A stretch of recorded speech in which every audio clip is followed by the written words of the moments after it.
राहुल की भारत जोड़ो यात्रा के लिए जबरन चंदा वसूलने का मामला सामने आया है। केरल के कोल्लम में एक सब्जी दुकानदार का आरोप है कि कांग्रेस कार्यकर्ता चंदा मांग रहे थे और वो 500 रुपए चंदा दे रहा था, लेकिन कांग्रेस कार्यकर्ता 2000 रुपए चंदा लेने पर अड़े थे। दुकानदार चंदा नहीं दे पाया तो दुकान में तोड़फोड़ की गई। मामले को लेकर बीजेपी ने कांग्रेस पर हमला बोला। केंद्रीय मंत्री स्मृति ईरानी ने कहा है कि देश लूटने वाले अब सब्जी वाले को लूटने लगे। गाजियाबाद में एक बार फिर सिर तन से जुदा गैंग की नफरती साजिश सामने आई। पहले डॉक्टर के बाद अब पत्रकार को धमकी वाला मैसेज मिला है। आरएसएस की 5 जन मैगजीन में पत्रकार निशांत कुमार को अमेरिकी कोर्ट वाले नंबर से व्हाट्सएप पर एक मैसेज आया है। उर्दू और अंग्रेजी मैसेज में सिर तन से जुदा करने की धमकी दी गई है। निशांत ने इसकी शिकायत भी दे दी है। पुलिस की साइबर सेल अब इस पूरे मामले की तफ्तीश में जुट गई है।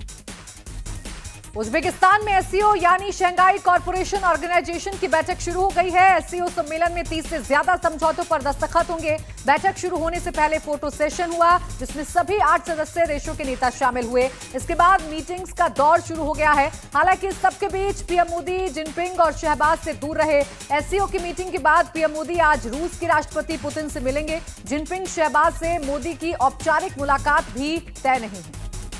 दिल्ली शराब घोटाले में सीबीआई के बाद अब ईडी भी एक्शन में है। आज दिल्ली एनसीआर समेत हैदराबाद, बेंगलुरु और चेन्नई में भी कई ठिकानों पर ईडी की कार्रवाई जारी है। शराब घोटाले के स्टिंग पर केजरीवाल ने जवाब भी दिया है। दिल्ली के सीएम ने कहा कि स्टिंग सही है तो सिसोदिया को गिरफ्तार करें। केजरीवाल ने बीजेपी पर ईडी सीबीआई के जरिए डराने धमकाने का आरोप लगाया।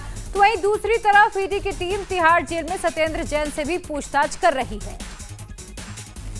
बिहार के बेगूसराय शूटआउट का उनका खुलासा हो गया है। पुलिस ने फायरिंग में शामिल 4 आरोपियों को गिरफ्तार कर लिया है। पकड़े गए आरोपी केशव, सुमित, युवराज और अर्जुन बेगूसराय के ही रहने वाले हैं। चारों ने बेगूसराय में 40 मिनट के अंदर 30 किलोमीटर एरिया में फायरिंग की थी।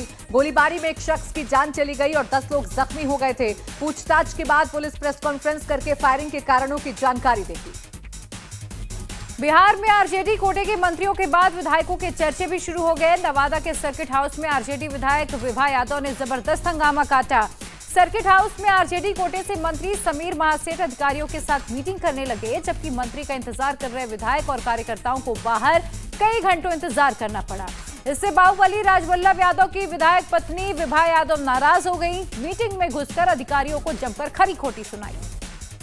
यूपी में बारिश जानलेवा साबित हो रही है। बारिश की वजह से लखनऊ और उन्नाव में बड़ा हादसा हुआ है। लखनऊ के दिलकुशा इलाके में एक मकान की दीवार गिर गई, जिसमें 9 लोगों की मौत हो गई और 2 लोग गंभीर रूप से घायल हैं। उन्नाव में भी एक मकान की छत गिरने से एक ही परिवार के 3 लोगों की मौत हो गई। मरने वालों में 2 नाबालिग भी हैं। लखनऊ और उन्नाव दोनों हादसों में सरकार ने मृतकों के परिजनों को 4-4 लाख मुआवजे का ऐलान किया है। भारत में नामीबिया से 8 चीते आने वाले हैं। ये चीते कल सुबह 5:30 बजे ग्वालियर पहुंचेंगे। चीतों को भारत लाने स्पेशल बोइंग विमान नामीबिया पहुंच चुका है। कल सुबह 7:30 बजे तक ये चीते ग्वालियर से कूनो नेशनल पार्क लाए जाएंगे, जहां पर पीएम मोदी इन चीतों को नेशनल पार्क के बाड़े में छोड़ेंगे। पीएम मोदी 3 चीतों को क्वारंटीन बाड़े में छोड़ेंगे, बाकी चीतों को दूसरे क्वारंटीन बाड़ों में रखा जाएगा।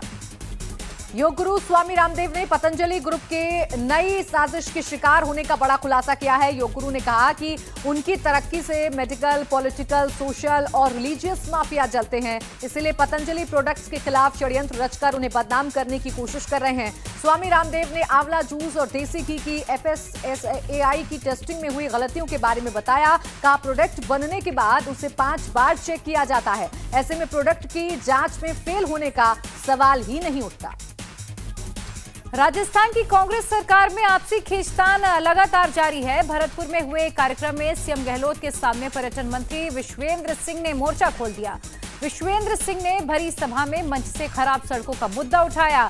मंच पर पीडब्ल्यूडी मंत्री भजन लाल जाटव भी मौजूद थे। विश्वेंद्र सिंह ने कहा कि इलाकों की सड़कें इतनी खराब है कि प्रेग्नेंट महिला को रास्ते में ही डिलीवरी करानी पड़ जाती है। इंडिया टीवी हर वक्त हर जगह डाउनलोड करने के लिए सर्च करें India TV news Google play store या ऐप स्टोर पर।